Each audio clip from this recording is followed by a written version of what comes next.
Assalamualaikum warahmatullahi wabarakatuh. Perkenalkan, saya Nusnovia Rosdiati Rahayu Eskep, peserta Latsar Kementerian Kesehatan tahun 2022, CPNS golongan 3, angkatan 7, kelompok 3, asal instansi RSUP Fatmawati. Profesi saya sebagai perawat. Berikut saya persembahkan video monolog sebagai tugas agenda 3 Smart ASN dan instansiku. Rumah Sakit Umum Pusat Fatmawati atau RSUP Fatmawati yaitu rumah sakit yang dikelola oleh Kementerian Kesehatan. RS ini berlokasi di Jalan RS Fatmawati Raya nomor 4, RT 4, RW 9, Cilandak, Kota Jakarta Selatan. RS Fatmawati didirikan pada tahun 1954 oleh Ibu Fatmawati Soekarno sebagai RS yang mengkhususkan penderita TBC anak dan rehabilitasinya. Pada tanggal 15 April tahun 1961, penyelenggaraan dan pembiayaan RS Fatmawati diserahkan kepada Departemen Kesehatan, sehingga tanggal tersebut ditetapkan sebagai hari jadi RS Fatmawati.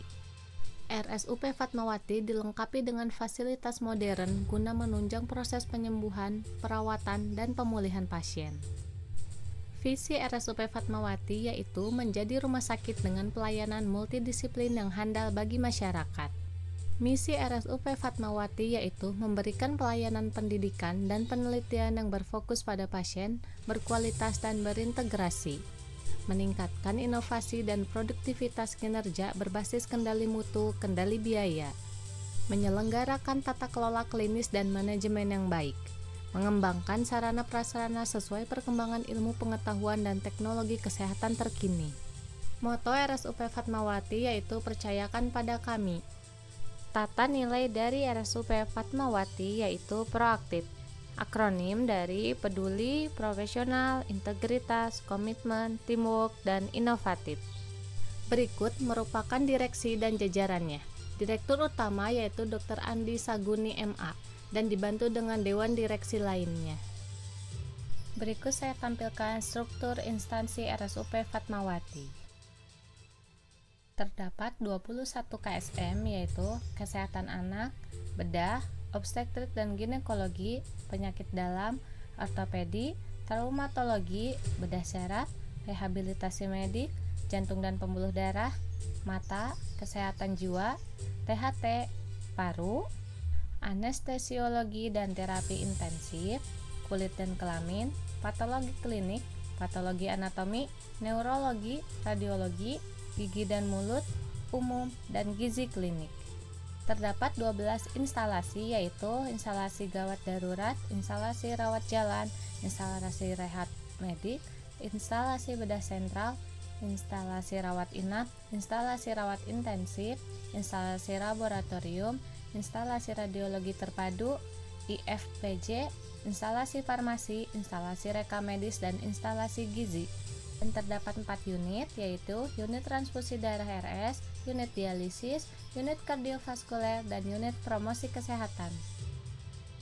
Tujuan dari RSUP Fatmawati yaitu 1. Terwujudnya pelayanan kesehatan prima dan paripurna yang memenuhi kaidah keselamatan pasien.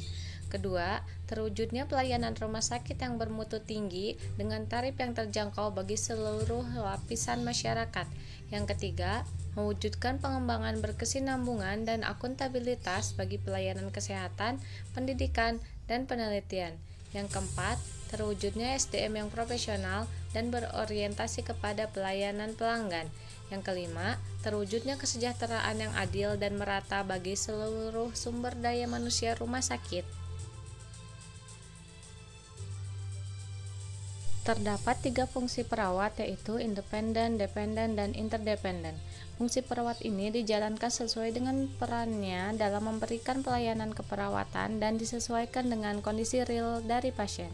Yang pertama, fungsi perawat independen. Perawat memiliki hak independen dalam pengambil keputusan dan melakukan tindakan yang terbaik yang didasarkan dari ilmu keperawatan.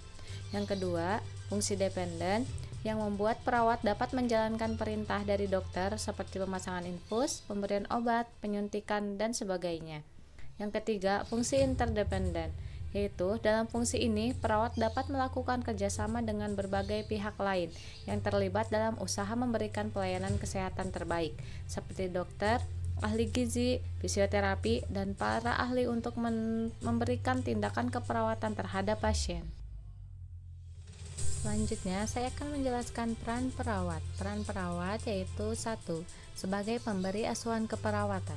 Perawat membantu memenuhi kebutuhan dasar manusia melalui pemberian pelayanan keperawatan. Yang kedua, sebagai advokat, membantu menginterpretasikan berbagai informasi dari pemberi pelayanan khususnya dalam pengambilan persetujuan tindakan keperawatan. Yang ketiga, sebagai edukator, membantu klien dalam meningkatkan tingkat pengetahuan kesehatannya. Yang keempat, sebagai koordinator, mengarahkan, merencanakan, serta mengorganisasi pelayanan kesehatan dari tim kesehatan sehingga memberi pelayanan kesehatan sesuai dengan kebutuhan klien. Yang kelima, sebagai kolaborator, yaitu bekerja sama dengan tenaga medis lainnya dalam berupaya mengidentifikasi pelayanan keperawatan yang diperlukan. Yang keenam, sebagai konsultan, sebagai tempat konsultasi dengan mengadakan perencanaan kerjasama perubahan yang sistematis dan terarah. Dan ketujuh, sebagai pembaharu.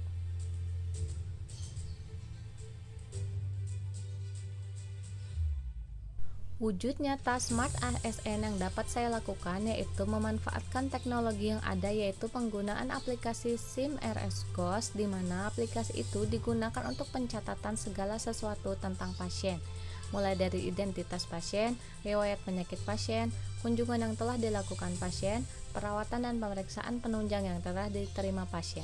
Kami pun mencatat perkembangan pasien seperti CPPT dan asuhan keperawatan pasien dalam aplikasi tersebut, sehingga memudahkan untuk semua tenaga kesehatan lainnya mengakses data dalam rangka menentukan tindakan keperawatan atau tindakan medis apa yang seharusnya didapatkan oleh pasien tersebut.